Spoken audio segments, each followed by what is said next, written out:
مروہ صاحب 26ویں ترمیم کے حوالے سے یہ جو ابھی نکتہ شیخ عثمانی صاحب کہہ رہے ہیں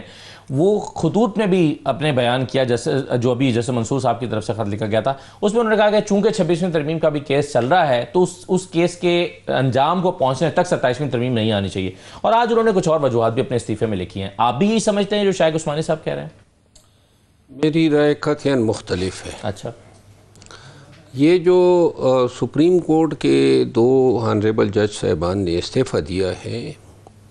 یہ بیسیکلی ایک پیغام ہے کہ پارلیمان نے اپنے حدود سے تجاوز کیا ہے، اور عدلیہ کی جو آزادی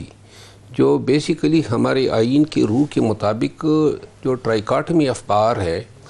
ایگزیکٹو، عدلیہ اور پارلیمان یا لیجسلیچر، ان کی ایک مانٹیس کی ایک تھیوری کے تحت سپریشن آف پاور ہے، ہمارے آئین میں انشرائنڈ ہے، اور 175 آرٹیکل سب آرٹیکل 3 جو ہیں وہ بیسیکلی انشور کرتا ہے کہ عدلیہ کو پروگریسولی جوڈیشری سے علیحدہ کیا جائے گا، ایگزیکٹو سے علیحدہ کیا جائے گا۔ یہ اب سپریم جوڈیشل کونسل جو بنا دی ہے، سپریم جوڈیشل کونسل پہلے عدالتی نظیروں کے تابع تھی، انصاف اور قانون کے مطابق انہوں نے فیصلے کرنے ہوتے تھے، جج کی ایلیویشن ہو، جج کو گھر بھیجنا ہو یا کسی کو چیف جسٹس بنانا ہو، اب یہ فیصلے ووٹ پہ ہوتے ہیں۔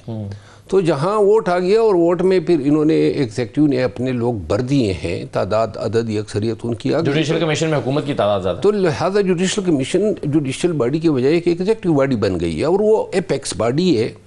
دوسرے یہ جو دو جج صاحبان ہیں یہ جانے جاتے تھے اپنی آزادانہ رائے کے لیے، خصوصاً منصور علی شاہ صاحب جو ہیں وہ انصاف کے حوالے سے اس برے دور میں عدلیہ کی آزادی کے حوالے سے ایک آئیکانک کردار انہوں نے ادا کیا ہے،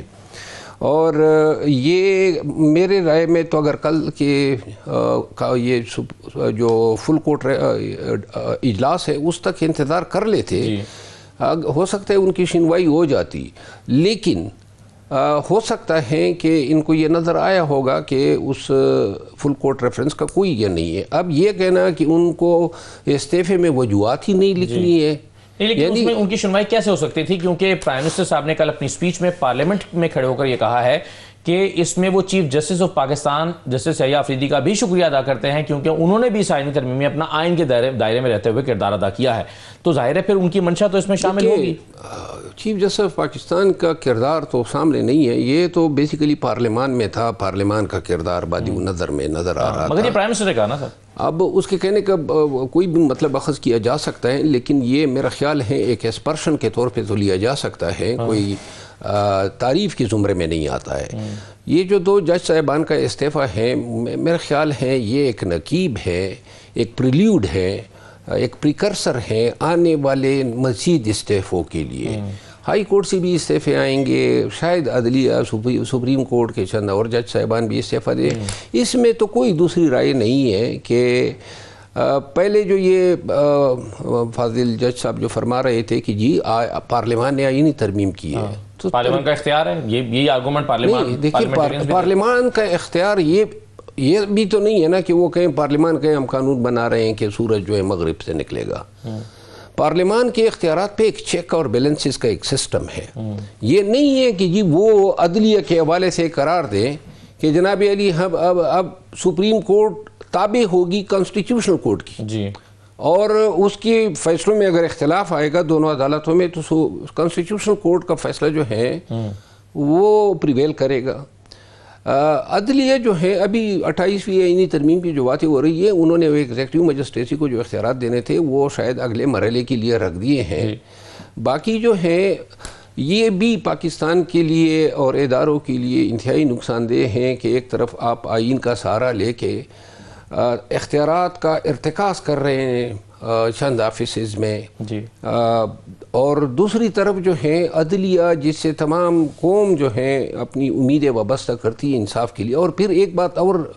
جو وہ یہ ہے کہ اخلاقی طور پہ اتنی تنزل کا شکار تھی کہ جو دو سینیٹرز تھے جنہوں نے فلور کراسنگ کی، اور اس فلور کراسنگ اگر یہ نہ ہوتی تو یہ ترمیم ہی نہیں ہو سکتی تھی، اور پھر جس نے استعفیٰ اناؤنس کیا آج پھر اس کو سے ووٹ ڈلوا دیا۔ پھر جو 2 تائی اکثریت ملی یہ بھی 26ویں آئینی ترمیم کی وجہ سے ملی، ریزرو سیٹیں پی ٹی آئی کی اٹھا کے بندر بانٹ کر دی. تو لہٰذا یہ آج کا جو دن ہے میرا خیال ہے، اگرچہ بار کونسل اور بار ایسوسیشن سے تو مجھے کوئی توقع نہیں ہے کہ وہ عدلیہ کی آزادی کے لیے ایسے جج صاحبان عطر من اللہ صاحب اور منصور علی شاہ صاحب، اور مجھے نظر آ رہا ہے کہ 4-5 جج صاحبان شاید اور بھی یہی کورس فالو کریں گے. اور یہ ایک میں عرض کر دوں، یہ جج صاحبان ناپسندیدہ جج صاحبان تھے، ٹارگٹ تھے، اور اب 27ویں آئینی ترمیم آئی نہیں تھی کہ یہ باتیں ہونے لگی تھی کہ جی ان جج صاحبان کو جانا ہی جانا ہے. اگر یہ اس طرح نہ جاتے، استعفیٰ نہ دیتے، تو پھر ان سے کیا، اگر ان کو کانسٹیٹیوشنل کورٹ ٹرانسفر کر دیتے تو یہ اپنے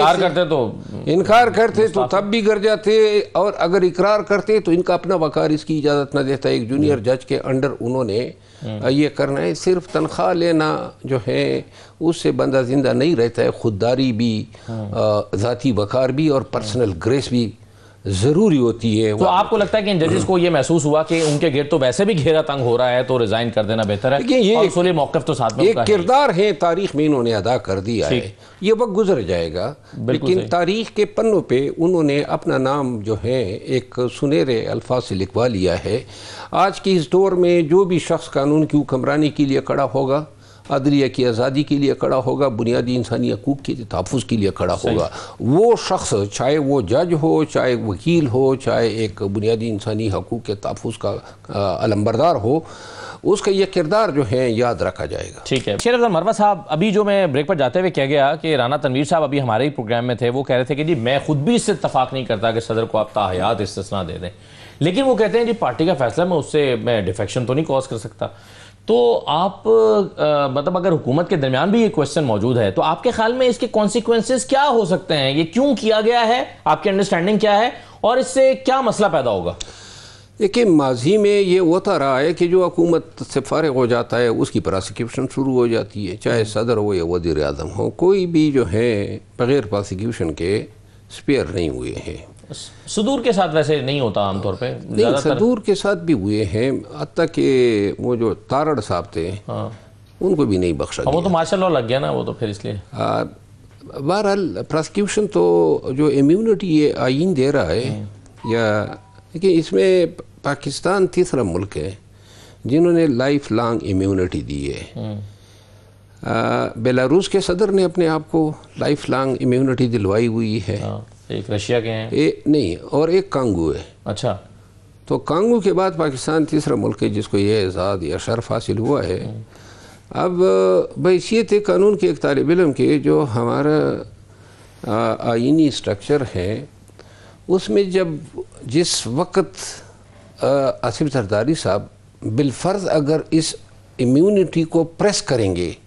کہ کوئی مجھے پراسیکیوٹ نہیں کر سکتا ہے جب وہ صدر نہیں ہوں گے،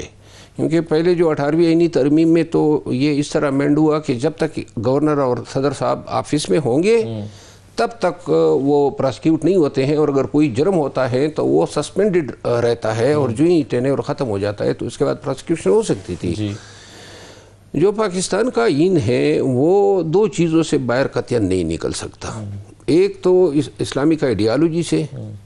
جو اسلام کے براڈر پرنسپلز ہیں، اور جو بیسیکلی پریمبل کا حصہ ہے، اور دوسرا جو ہے کہ ساورنٹی جو ہے وہ خدا کے بعد جو ہے منتخب نمائندوں کے ذریعے ایکسرسائز ہونی ہے. اگر کوئی قانون آئینی ادارہ یا پارلیمان بنا دے، کوئی بھی قانون، مثال کے طور پہ یہ قانون بنا دے جی کہ کل سے جو ہے تمام مرد خواتین کے کپڑے پہنیں گے، بنا سکتا ہے نا، 2 تہائی اکثریت ہے نا،